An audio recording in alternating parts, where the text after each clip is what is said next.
Hello everyone, good evening. তোমরা সবাই কেমন আছো কমেন্ট করে কিন্তু জানিও। আমরা কিন্তু বেশ ভালো আছি। চলে আসলাম তোমাদের সাথে আবারও একটা ছোট্ট মিনি ব্লগ শেয়ার করতে। আগামীকাল সন্ধ্যাবেলায় সন্ধেবাতি দেওয়ার পরে হাতে অনেকটাই সময় ছিল, তাই ভাবলাম তোমাদের সাথে কিছু শেয়ার করা যাক। তা আমি আমার মা লক্ষ্মী শাড়ি বাড়িতে যেভাবে বানিয়ে মাকে পরাই সেগুলোই ভাবলাম আজকে তোমাদের সাথে শেয়ার করি। এর আগে তো তোমাদের অনেকবারই বলেছি আমি মা লক্ষ্মী এটা বানিয়ে দিয়েছি ওটা বানিয়ে দিয়েছি, কিন্তু তোমাদের সাথে কোনোদিন শেয়ার করা হয়নি। আর তোমরা যেন ভেবো না তোমাদেরকে কিছু আমি শেখাচ্ছি, কেন প্রত্যেক দিন আমি আমার জীবনযাপন, আমার ঠাকুর ঘরের পুজো সবটাই তো তোমাদের সাথে শেয়ার করি। তাই ভাবলাম এটা আর বাকি থাকে কেন, এটাও তোমাদের সাথে শেয়ার করি আমি মা লক্ষ্মীর শাড়ি কীভাবে বানাই বাড়িতে। তা দেখো, এই যে সাদা লেসটা দেখছো এটা কিন্তু আমি মিশো থেকে অনলাইন থেকে অর্ডার করে দিয়েছি। বেশি একটা দামও না, জানো তো, 160 টাকায় তোমরা কিন্তু অনেকটাই পেয়ে যাবে। নিজের কাজ বা ঠাকুরের কাজে কিন্তু অনেকটাই তোমরা ব্যবহার করতে পারবে এই সাদা লেসগুলো।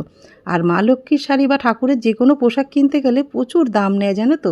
আর ঠাকুরের শাড়ি কিনতে নিলে 400 টাকা, 300 টাকা, 500 টাকার নিচে একটা ঘাগরা কিন্তু কেনাই যায় না। তা বাড়িতে কিন্তু খুব সহজেই তোমরা এগুলো বানিয়ে নিতে পারবে। ঠাকুরের একটা শাড়ি, একটা ঘাগরা 400-500 টাকা দিয়ে না কিনে তোমরা যদি 100-150 টাকা কাপড়ের পিস কিনে বাড়িতে কিন্তু 2-3টে শাড়ি, একটা কিন্তু ঘাগরাও বানিয়ে নিতে পারবে। ওই জন্য আমি কিন্তু আর শাড়ি এখন ঠাকুরের মা লক্ষ্মীর জন্য কিছু কিনি না, বাড়িতেই বানিয়ে দিই মাকে আমি যেরকম বানাই। এই যে লাল কাপড়ের পিসটা দেখছো এটা কিন্তু ব্লাউজ পিস। আমার মাকে যে পুজো শাড়ি দিয়েছিলাম আমার মা তো জানেই না শাড়ির ভেতরে ব্লাউজ পিস রয়েছে। সেই মার থেকে চেয়ে নিয়ে নিয়েছি, মা তুমি তো ব্লাউজ বানাবে না, তোমাকে আমি ব্লাউজ কিনে দেবো, তুমি এই পিসটা আমাকে দিয়ে দাও, আমার মা লক্ষ্মীর জন্য শাড়ি বানাবো। তা সমান করে লম্বা তো আমার শাড়ি আগে ছিল, সেই মাপে কেটে নিয়ে দুপাশ দিয়ে কাপড়ের সুতির কাপড় মুড়ে ওখান থেকে কিন্তু আমি মুড়ে সেলাই করে নিই, একসাথে কিন্তু পাটটা লাগিয়ে দিয়েছি দুপারে।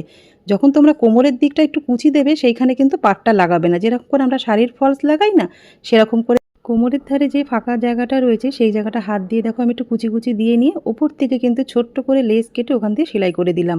দিয়ে সামনেটা একটু কুচি কুচি হয়ে গেল আর পুরো শাড়িটা প্লেন রয়েছে। কোমরটায় ভালো করে মার বেঁধে নিয়ে একটু আটপেরে করেও কিন্তু পরাতে পারবে যেভাবে খুশি।